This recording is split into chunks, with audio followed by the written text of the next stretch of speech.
Ayan, good morning mga kagaspol at ngayong araw ng November 2, 2023, ngayon natin iikutan ang ating mga kamag-anak sa kanilang mga sementeryo. Ayan, kasama natin ang buong pamilya natin dyan guys at habang binabaybay natin ang papunta ng San Miguel Public Cemetery, ayan, nakarating na nga tayo sa part na ito at nagpapagas lang tayo sa kalapit na gasolinahan ng PTT. Ayan, papunta na tayo sa lokasyon natin. Ayan, nandito na nga tayo at nagtirik na tayo ng kandila. Ayan ang ating pamilya at palabas na nga tayo sa part na ito papunta sa ating motor at magpunta na sa Loyola Memorial. Ayan, sa Loyola Memorial naman mga kagaspol, ang papasyalan natin dyan yan ay ang tito ng ating tatay na si Lolo North na kung saan matatagpuan natin sa Loyola Cemetery or Loyola Memorial. Located lamang yan mga kagaspol sa San Sebastian, Tarlac City. Ayan, habang binabaybay nga natin at dito nakapasok na tayo sa kanto.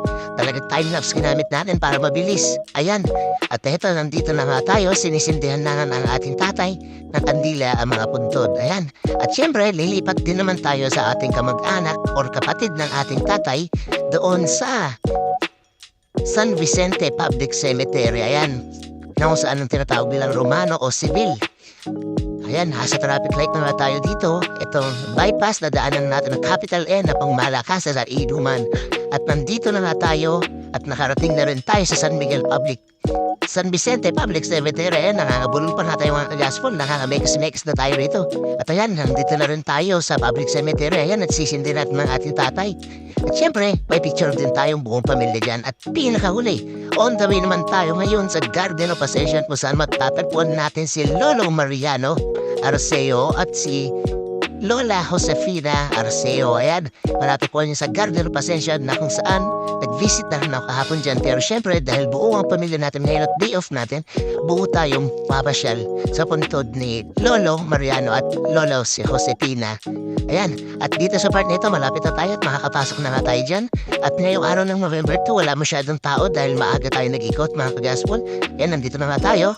Ayan, eto ang picture na natin family habang nagsisindi ng kandila. At syempre, pagkatapos ng ating mga inikutan, oras naman para kumain. Ayan, at nakapag-decide ang pamilya, nakakain tayo doon sa Mama Des na kung saan budget meal sizzling food ang matatagpuan na 119 pesos lamang.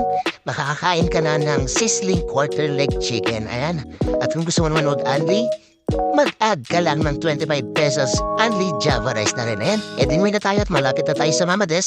Siyempre, pagdating natin sa Mama Des, lampang na agad tayo dyan mga gaswell. Siyempre, wala na tayong paghihintayin pa. Ayan, makikita nyo naman, napakarami talagang pagkain at napakalaki.